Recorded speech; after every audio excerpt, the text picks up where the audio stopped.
pleasure of introducing Steven Capsuto, who has been a full-time freelance translator since 2003.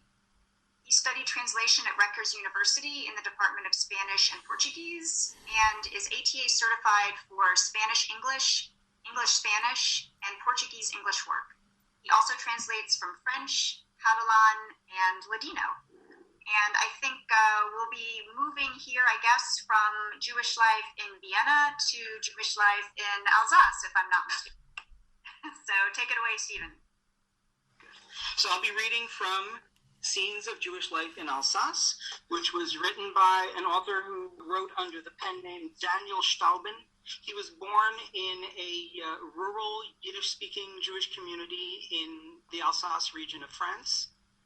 Not that long after Jews first got citizenship and began to learn French and assimilate a bit.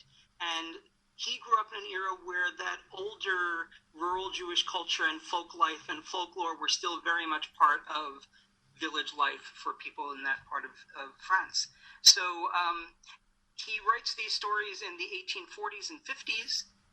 His narrator is someone very much like himself. He was born 1822. The narrator is also a child of the 1820s who moved away to Paris, living a very secular life, a very assimilated life as a writer. I think the narrator is supposed to be a journalist. And in these stories, it's a series of stories in which he journeys back to his boyhood village and stays with friends of his father's and revisits that folk life that he grew up with.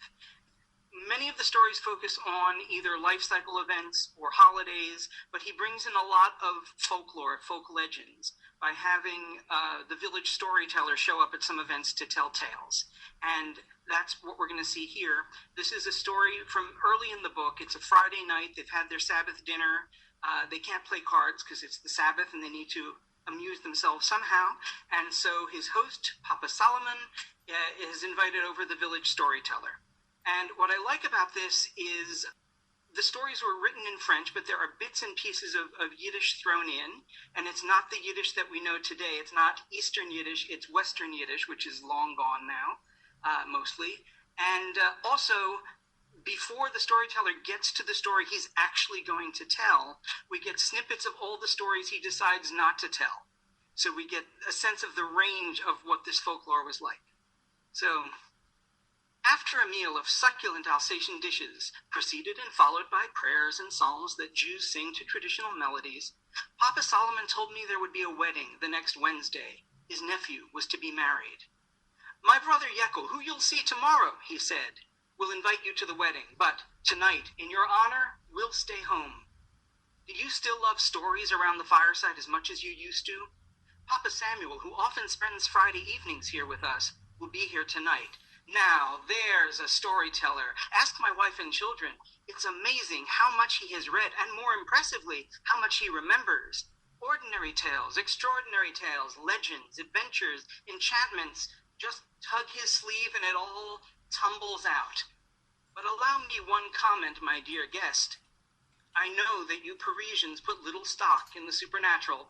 Think what you like. But if Samuel starts to tell us a tale of magic, don't look skeptical.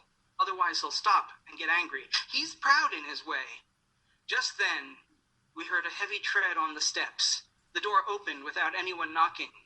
Good Shabbos Bayanandel, said a hearty voice. Samuel was wishing us a good Sabbath. He looked to be about 50. Long side whiskers framed his intelligent, rather plump face. Like so many men in the Alsatian countryside, Samuel did a wide range of jobs. He excelled equally in such varied and sensitive roles as substitute chazan in the synagogue, nurse, storyteller, barber, matchmaker, messenger. The new arrival, clearly aware of his status, settled in squarely and familiarly next to the master of the house. Samuel, said my host without further preamble, your timing is perfect. Since we can't gamble tonight, you'll tell us a maisa, but a very good one to please this gentleman. This is a friend who lives in Paris. Samuel nodded a greeting without touching his hat. I don't usually need coaxing, he replied, but let me think a bit. Let me see. Now, what could I tell you? His whole audience then launched a veritable assault on Samuel's repertoire and erudition. The lady of the house clamored for the legend in which the Queen of Sheba travels through that very Jewish village at certain times of year at 1 a.m, dressed in white, hair fluttering, seated in a golden chariot that propels itself without a team. Solomon's 2 daughters begged Samuel to tell the tragic tale of little Rebecca, who unwisely glanced out her small kitchen window on a Saturday night.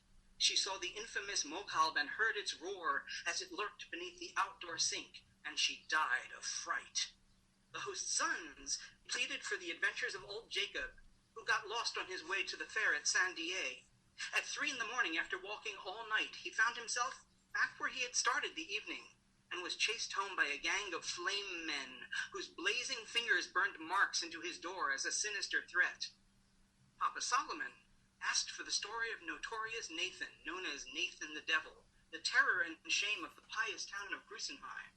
Through pacts with hell, Nathan had conjured the sound of chimes in his granary in full view of everyone. He had made mysterious letters rain down from the ceilings and made tongues of fire shoot from the 4 walls of the parlor.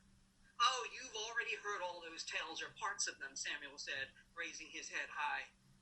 "Let me tell you one that's strange in quite a different way. I've never told it to anyone, and I'll ask you to keep it strictly between us, for my safety and for yours."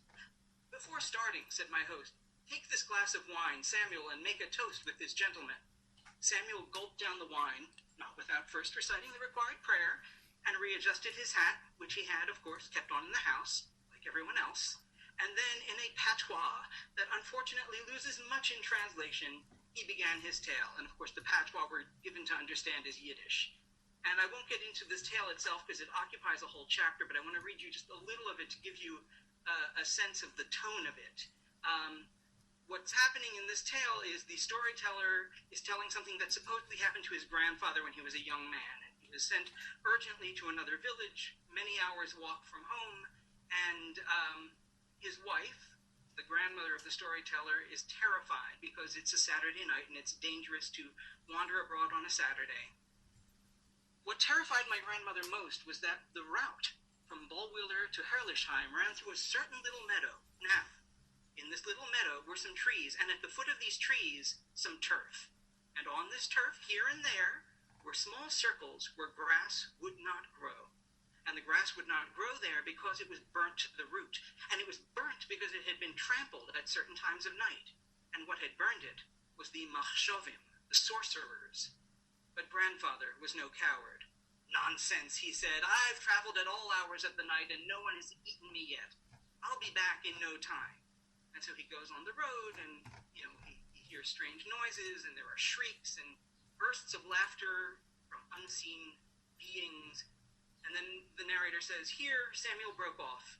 His listeners all let out a "nu," whose meaning was unmistakable. In our Judeo-German patois, "nu" is an expression of impatience that means something like, "Keep going. Don't stop just when it's getting good. What happened next? Go on, continue." Visibly pleased, the old fellow resumed his tale. And it's Scenes of Jewish Life in Alsace by Daniel Stauben. Wonderful. Thank you, Steven. I think you're something of the storyteller yourself, in fact. So that was a great performance. I'm curious, were the Yiddish phrases, did the author himself kind of gloss those and explain what they meant in the original French? So here's how these tales sort of evolved. He originally wrote them for a Jewish magazine. And in that original version, there's a lot of Yiddishisms, there's a lot of Jewish terminology. And then around 1860, a publisher asked him to rework them for a mainstream audience. And he takes all the Yiddishisms out, including the word Yiddish, which he takes out and replaces with the phrase, "our lovely but incorrect Judeo-Alsatian jargon." That's what it is, jargon. So what I did for my translation is I followed the edit of the final version because it's much tighter, it's better, he improved the stories. But I went back to the original version and put back all of the Jewish vocabulary because it's how he conceived the tales. And I think in glossing over everything, he was trying to make it more understandable to a broader audience, and today it just causes confusion. So he replaces the word chazan, which means cantor, with officiating minister. And I think just for an audience today, Chazan or Cantor is much clearer. So he does gloss. There are footnotes, there are things in parentheses. And as I said, I sort of went back to his original language. And again, it's not sort of what we think of as Yiddish today. You know, like grandmother isn't Bobe, it's Frale. And, you know, even words that are the same, they're pronounced a little differently. So I did sort of a phonetic rendering of that sort of old Western Yiddish for the translation.